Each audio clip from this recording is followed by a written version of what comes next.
Hi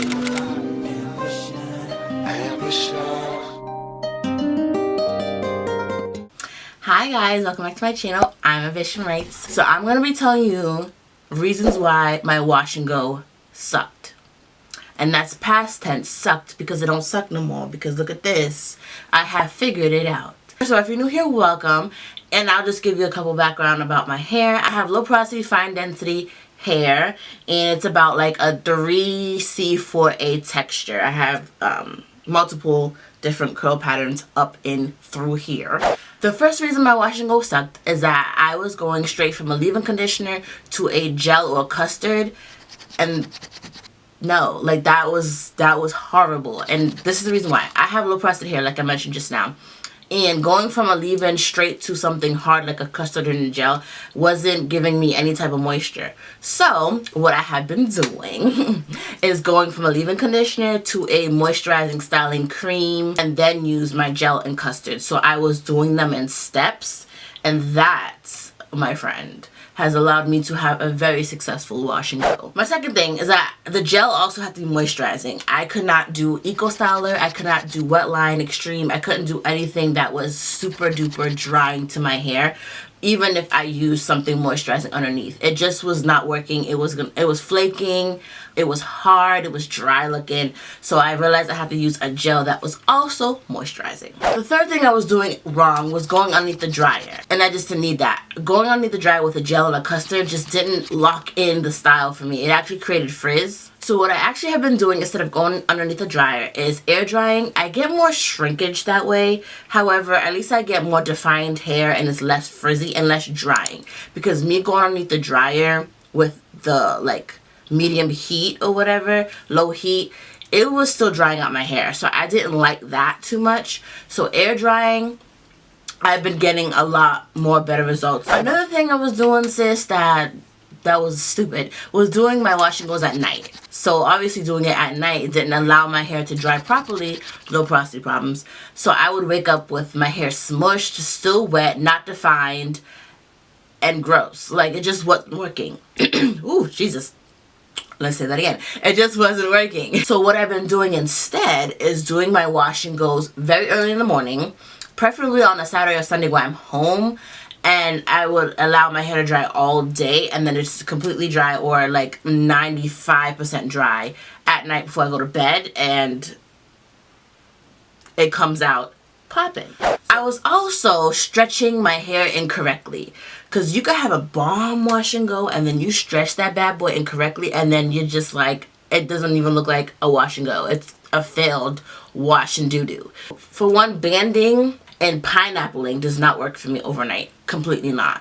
I have been finding a different way to kind of preserve my curls at night. If you want to see that video on how I wrap my hair for wash and go at night, then leave a comment below or like this video so I know that that's what you want. But banding my hair and pineappling, I have looser curls in the back and looser curls in the front. So if I do that, if I do the pineapple, if I do the banding, it stretches them out way too much for my comfort, and I just don't like it. So instead, like I said, I've been finding a different way to wrap my hair at night.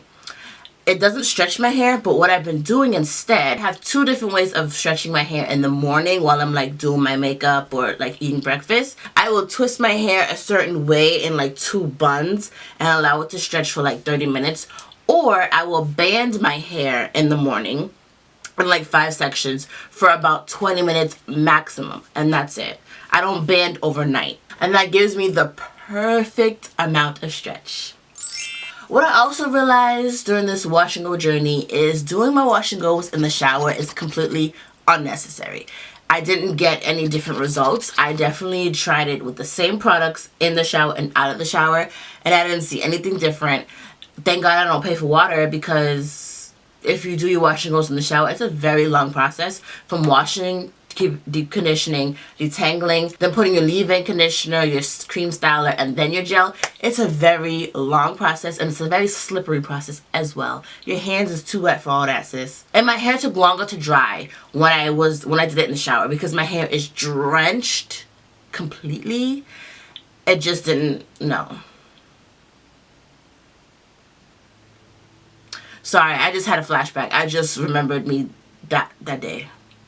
the other thing that contributed to my wash and go being terrible is using a Denman brush. I know. A Denman brush is supposed to enhance your curls and rake the product through your curls. Yes. However, it just was not working for me because what a Denman brush actually does, right? You put your gel product on top of your roots because you want your roots to be defined. And so the Denman brush is actually pulling that product from your roots to the ends of your hair. And so your roots are left puffy because it's dragging the products from your roots to your ends. That's what was happening to me. I've been finding that I've been getting better wash and goes with just my fingers. I would just rake the product through with my fingers. I would shingle sometimes or like twirl my hair. So using a brush is just unnecessary, and I find that it was kind of tugging at my hair, especially if you're using a gel, despite you having a cream style underneath. I don't need nothing tugging at my hair. So Denman brush is X'd out for wash and goes. Lastly, the reason why my wash and goes have been sucking, I was using glycerin products in my hair. If you haven't seen my low porosity tips and tricks, then I will leave it up here and also in the description bar. I talk about glycerin in depth and when to use it and when to not use it. But I've come to the conclusion I will not be using glycerin in my products for a wash and go specifically, or in general, I think, because glycerin is too unpredictable. And I've been realizing if I have glycerin in my hair for wash and go, for example, and I go outside, depending on what the weather is, I'm fighting against that weather, sis. My hair is either going to be dry and brittle, or it's going to be puffy and undefined. So either way, it's like, whether it's cold outside or warm outside, my hair is going to be trash. Again, I have an in-depth explanation of glycerin in that video. So if you want to know more about that, check that out. This wash and go is actually a glycerin-free product. Stay tuned for that. Hit that subscribe button and the bell because I'm going to let you guys know what these products are. And it's actually going to be a giveaway. I think a bonus thing that I realized is just some products just doesn't work for me.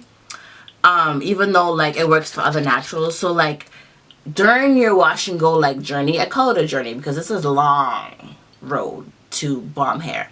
You have to figure out what products work for you, the consistency of your products. If you need something more slippery, I found that I like a gel that has more of a give, like, you know, like an eco style texture, but not eco style because I don't need those ingredients in my life. If you want a fluffy wash and go, you use something thinner. Like, you have to figure out what works for you, and I finally think I figured it out. So if you haven't watched all my wash and goes, both fails and successes, then go ahead and check that out. It's in my hair playlist. I'll also leave a couple on the screen and in the description bar, all those places for you to find helpful information. So if this video helped you, then go ahead and subscribe because I'm going to have a lot more of these helpful tips for you guys. And so, I hate cardigans. It always like wants to just come off my shoulder. Like, can you just stay? Just stay. And I'll catch you next one. Bye, guys.